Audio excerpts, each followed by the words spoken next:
ಅನ್ವೇಷಣೆಗೆ ಸ್ವಾಗತ. ಸ್ನೇಹಿತರೆ, ಇವತ್ತಿನ ದಿನಗಳಲ್ಲಿ ಸೋಷಿಯಲ್ ಮೀಡಿಯಾ ತುಂಬಾನೇ ಸ್ಟ್ರಾಂಗ್ ಆಗಿದೆ. ಅಷ್ಟೇ ಅಲ್ಲ, ಈ ಪ್ಲಾಟ್ಫಾರ್ಮ್ ನಲ್ಲಿ ಸಕ್ರಿಯರಾಗಿರೋ ಸೋಷಿಯಲ್ ಮೀಡಿಯಾ ಇನ್ಫ್ಲೂಯೆನ್ಸರ್ಸ್ ಇರಬಹುದು ಅಥವಾ ಯೂಟ್ಯೂಬರ್ಸ್ ಇರಬಹುದು. ಇವರೆಲ್ಲ ಇನ್ ಮುಂದೆ ಎಚ್ಚರಿಕೆಯಿಂದ ವಿಡಿಯೋಗಳನ್ನ ಅಥವಾ ಪೋಸ್ಟ್ ಗಳನ್ನ ಹಾಕಬೇಕಿದೆ. ಅಷ್ಟೇ ಅಲ್ಲ, ದುಡ್ಡಿನ ಆಮಿಷಕ್ಕೆ ಒಳಗಾಗಿ ಸುಳ್ಳು ಸುದ್ದಿಗಳನ್ನ ಅಥವಾ ಧರ್ಮಗಳ ನಡುವೆ ದ್ವೇಷ ಬಿತ್ತೋ ಕೆಲಸವನ್ನ ಮಾಡಿದ್ರೆ ಅಂತವರಿಗೆ ಮಾರಿ ಹಬ್ಬ ಗ್ಯಾರಂಟಿ. ಈ ಬಗ್ಗೆ ಕಂಪ್ಲೀಟ್ ವಿವರ ನೋಡೋಕ್ಕೂ ಮುನ್ನ ನಮ್ಮ ಚಾನೆಲ್ಗೆ ಸಬ್ಸ್ಕ್ರೈಬ್ ಆಗಿ, ನೋಟಿಫಿಕೇಶನ್ಗಾಗಿ ಬೆಲ್ ಐಕಾನ್ ಕ್ಲಿಕ್ ಮಾಡೋದನ್ನ ಮರಿಬೇಡಿ. ಹಾಗೆಯೇ ಫೇಸ್ಬುಕ್ ನಲ್ಲಿ ಅನ್ವೇಷಣೆ ಪೇಜ್ ಅನ್ನ ಲೈಕ್ ಅಂಡ್ ಫಾಲೋ ಮಾಡಿ. ಸ್ನೇಹಿತರೆ, ಬಿಜೆಪಿ ಎಂಎಲ್ಎ ಆದಂತಹ KS ನವೀನ್ ಗೃಹ ಮಂತ್ರಿಗಳಿಗೆ ಒಂದು ಪ್ರಶ್ನೆಯನ್ನ ಕೇಳಿದ್ರು. ಆ ಪ್ರಶ್ನೆ ಏನಪ್ಪಾ ಅಂದ್ರೆ, ಸೋಷಿಯಲ್ ಮೀಡಿಯಾದಲ್ಲಿ ಸುಳ್ಳು ಸುದ್ದಿಗಳನ್ನ ಹಬ್ಬಿಸೋರ ಹಾಗೂ ದ್ವೇಷ ಪೂರಿತ ವಿಚಾರಗಳನ್ನ ಹರಡೋರ ವಿರುದ್ಧ ಯಾವ ಕ್ರಮ ತೆಗೆದುಕೊಂಡಿದ್ದೀರಾ ಎನ್ನುವುದು.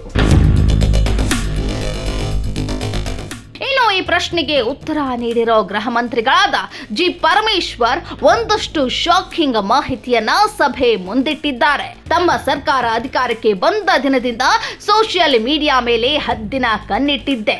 ಅದರಲ್ಲೂ ಸುಳ್ಳು ಸುದ್ದಿ, ದ್ವೇಷ ಬಿತ್ತುವ ವಿಡಿಯೋಗಳಿಗೆ ಸಂಬಂಧಿಸಿ 2023ರಿಂದ ಇಲ್ಲಿಯವರೆಗೆ ಬರೋಬ್ಬರಿ 2019 ಪ್ರಕರಣಗಳು ದಾಖಲಾಗಿವೆ.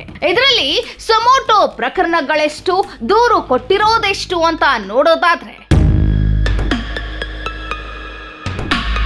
2023ರಲ್ಲಿ 238 ಹಾಗೂ 2024ರಲ್ಲಿ 373 ಸಮೋಟೋ ಪ್ರಕರಣಗಳನ್ನ ಪೊಲೀಸರೇ ದಾಖಲಿಸಿಕೊಂಡಿದ್ದಾರೆ.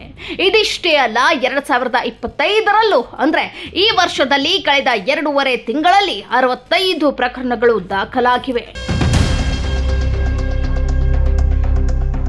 ಇಷ್ಟು ಮಾತ್ರವಲ್ಲ, ಪೊಲೀಸರಿಗೆ ಬಂದಿರುವ ದೂರುಗಳೆಷ್ಟು ಅಂತ ನೋಡೋದಾದ್ರೆ 2023ರಲ್ಲಿ 640 ಪ್ರಕರಣಗಳು ಹಾಗೂ 2024ರಲ್ಲಿ 618 ಪ್ರಕರಣಗಳು ದಾಖಲಾಗಿವೆ. ಅಲ್ಲದೆ 2025ರಲ್ಲಿ ಇಲ್ಲಿಯವರೆಗೂ 85 ದೂರುಗಳು ದಾಖಲಾಗಿರುವುದಾಗಿ ಗೃಹ ಮಂತ್ರಿಗಳು ಮಾಹಿತಿ ನೀಡಿದ್ದಾರೆ. ಇದರ ಜೊತೆಗೆ ಮತ್ತೊಂದು ಗಂಭೀರ ವಿಚಾರವನ್ನ ಜಿ ಪರಮೇಶ್ವರ್ ಸದನದಲ್ಲಿ ಹೇಳಿದ್ದಾರೆ. ರಾಜ್ಯದ ಎಲ್ಲಾ ಪೊಲೀಸ್ ಸ್ಟೇಷನ್ಸ್ ಕೂಡ ಆನ್ಲೈನ್ ಮೀಡಿಯಾ ಮೇಲೆ ಕಣ್ಣಿಟ್ಟಿದೆ. ಒಬ್ಬ ವ್ಯಕ್ತಿಯಾಗಿರಲಿ ಅಥವಾ ಯಾವುದೇ ಸಂಸ್ಥೆ ಆಗಿರಲಿ, ಸೋಷಿಯಲ್ ಮೀಡಿಯಾದಲ್ಲಿ ಸುಳ್ಳು ವಿಚಾರಗಳನ್ನ ಹಬ್ಬಿಸೋದಾಗಲಿ ಅಥವಾ ಧಾರ್ಮಿಕ ಭಾವನೆಗಳಿಗೆ ಧಕ್ಕೆ ತರುವಂತಹ ವಿಡಿಯೋಗಳನ್ನ ಪೋಸ್ಟ್ ಮಾಡೋದಾಗ್ಲಿ ಮಾಡಿದ್ರೆ ಅಂತಹವರ ವಿರುದ್ಧ ಸಮೋಟೋ ಪ್ರಕರಣಗಳು ಮಾತ್ರವಲ್ಲ, ಕಠಿಣ ಕ್ರಮಗಳು ಕೂಡ ತೆಗೆದುಕೊಳ್ಳೋಕೆ ಎಲ್ಲ ವ್ಯವಸ್ಥೆ ಮಾಡಲಾಗಿದೆ ಎನ್ನುವ ಸಂಗತಿಯನ್ನ ಸದನದಲ್ಲೇ ಗೃಹ ಸಚಿವರು ಹೇಳಿದ್ದಾರೆ. ಇನ್ಮುಂದೆ ಸೋಷಿಯಲ್ ಮೀಡಿಯಾದಲ್ಲಿ ವಿಡಿಯೋಗಳನ್ನ ಹಾಕೋರು, ವಿಚಾರಗಳನ್ನ ಪ್ರಸ್ತಾಪಿಸೋರು ಸಾಧ್ಯವಾದಷ್ಟು ದಾಖಲೆಗಳ ಸಮೇತ ವಿಡಿಯೋಗಳನ್ನ ಮಾಡೋದು ಒಳಿತು. ಅದು ಬಿಟ್ಟು ಸುಳ್ಳು ವಿಚಾರಗಳನ್ನ ಪ್ರಸ್ತಾಪಿಸುವುದು, ಸತ್ಯಾಸತ್ಯತೆ ತಿಳಿಯದೆ ಧರ್ಮ ಜಾತಿ ವಿಚಾರದಲ್ಲಿ ಸಮುದಾಯಗಳ ನಡುವೆ ದ್ವೇಷ ಬಿತ್ತೋ ಕೆಲಸ ಮಾಡೋದು ಮಾಡಿದ್ರೆ ಅಂತಹವರು ಕಾನೂನು ಸಂಕಷ್ಟ ಎದುರಿಸಬೇಕಾಗೋದು ಅಕ್ಷರಶಃ ಸತ್ಯ ಅಂತ ಹೇಳ್ತಾ ಈ ವಿಡಿಯೋವನ್ನ ಮುಗಿಸ್ತಿದ್ದೇವೆ. ಈ ಬಗ್ಗೆ ನಿಮ್ಮ ಅನಿಸಿಕೆ ಏನು ಅಂತ ಕಮೆಂಟ್ ಮಾಡಿ ತಿಳಿಸಿ.